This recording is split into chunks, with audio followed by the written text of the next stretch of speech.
Ramayanam part 27 continuation. వానరసేన మీద శరవర్షధార కురిపిస్తున్నాడు రావణుడు. ఆంజనేయుడు రావణుడి దాటికి అడ్డుకట్ట వేశాడు. అరచేతితో హనుమంతుని బలంగా చరిచాడు రావణుడు. మారుతి చలించిపోయాడు. అయినా క్షణంలో తేరుకున్నాడు. అరచేతితో రావణుణ్ణి ఒక దెబ్బ వేశాడు. దశగ్రీవుడు కంపించిపోయాడు. తేరుకుని, వానరా బలా, నాకు శత్రువునే అయినా నీ శక్తిని మెచ్చుకుంటున్నానని యుద్ధస్ఫూర్తిని చాటాడు రావణుడు. రావణుడు ప్రయోగించిన శక్తి అనే ఆయుధం లక్ష్మణుని ఎదలో నాటుకుంది. స్పృహ తప్పాడు లక్ష్మణుడు. అతన్ని ఎత్తుకొని వెళ్ళాలని శతవిధాలా ప్రయత్నించి విఫలమయ్యాడు రావణుడు. అంతలో ఆంజనేయుడు రావణుడి మీద దాడి చేశాడు. వక్షస్థలం మీద ముష్టిఘాతంతో రావణుణ్ణి కూలబడేట్లు చేశాడు. లక్ష్మణుణ్ణి శ్రీరాముని వద్దకు చేర్చాడు. హనుమంతుని కోరిక మేరకు అతని భుజాలపై కూర్చొని రావణునితో పోరు చేశాడు శ్రీరాముడు. శ్రీరాముని పరాక్రమం ముందు రావణుని ధనస్సు, కిరీటం దాసోహమయ్యాయి. శ్రీరాముడు దయతల్చాడు.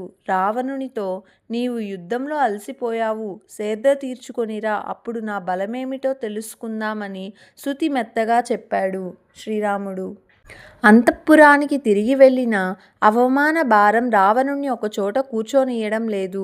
కుంభకర్ణుని నిద్రలేపమన్నాడు రావణుడు. అతి కష్టం మీద ఆ పని సాధ్యమైంది రాక్షసులకు.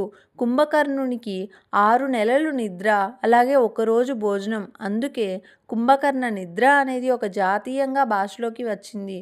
కుంభకర్ణుడు రావణుణ్ణి సమీపించాడు. జరిగిందంతా చెప్పాడు రావణుడు. తెలివిగల వారు జరిగిన దానిని గూర్చి ఆలోచించరన్నాడు కుంభకర్ణుడు. తనకు సహాయపడమని కుంభకర్ణుని కోరాడు రావణుడు. ఆపదల పాలైన వారిని ఆదుకునేవాడే నిజమైన మిత్రుడు. తప్పుదారి పట్టి కష్టాల్లో పడ్డవారికి చేయూతనిచ్చి ఆదుకునేవాడే ఆప్తుడని రావణుడు అన్నాడు. కుంభకర్ణుడు యుద్ధ సన్నిహితుడయ్యాడు. కుంభకర్ణుడు యుద్ధంలో వానరులను చావుదెబ్బ తీస్తున్నాడు. వానరులు తట్టుకోలేక తలోదారి పట్టారు.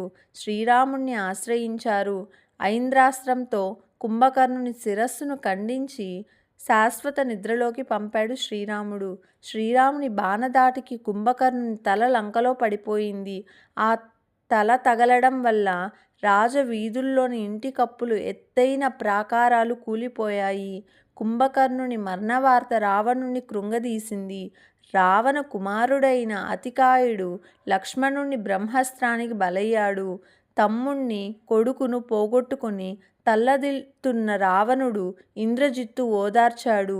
భారం తనపై వేసుకొని యుద్ధరంగానికి వచ్చాడు. రామ లక్ష్మణుల మీద బ్రహ్మాస్త్రాన్ని ప్రయోగించాడు.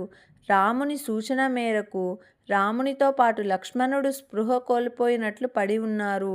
వాళ్ళు మరణించారనుకున్నాడు ఇంద్రజిత్తు. తండ్రికి వార్తను తెలిపాడు. వానర సైన్య శిబిరంలో అలజలి మొదలైంది. విభీషణుడు ధైర్యంగా చెప్పాడు, రామలక్ష్మణులకు ఏమీ కాలేదన్నాడు. బ్రహ్మ మీది గౌరవంతో అస్త్రబాధను అనుభవించారని తెలిపారు. బ్రహ్మాస్త్ర ప్రభావంతో 67 కోట్ల మంది హతులయ్యారు. చాలామంది దెబ్బతిన్నారు. హనుమంతుడు, విభీషణుడు జాంబవంతుడి కోసం వెతుక్కున్నారు. జాంబవంతుడు కనిపించాడు. సరిగ్గా చూడలేకపోతున్నానన్నాడు. ధ్వనిని బట్టి విభీషణుణ్ణి గుర్తించనన్నాడు. హనుమంతుడు క్షేమమేనా అని అడిగాడు.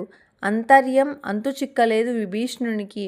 హనుమంతుడు జీవిస్తే వానర సైన్యం చచ్చినా బ్రతికినట్లే, లేదా హనుమంతుడు మరణిస్తే అందరం బ్రతికి ఉన్న చచ్చిన వాళ్ళతో సమానమేనన్నాడు జాంబవంతుడు. జాంబవంతుని ఆదేశంపై హిమాలయాలకు వెళ్ళి అక్కడ ఉన్న సర్వౌషధిని, మహాపర్వతాన్ని వెల్లగించి తీసుకువచ్చాడు హనుమంతుడు.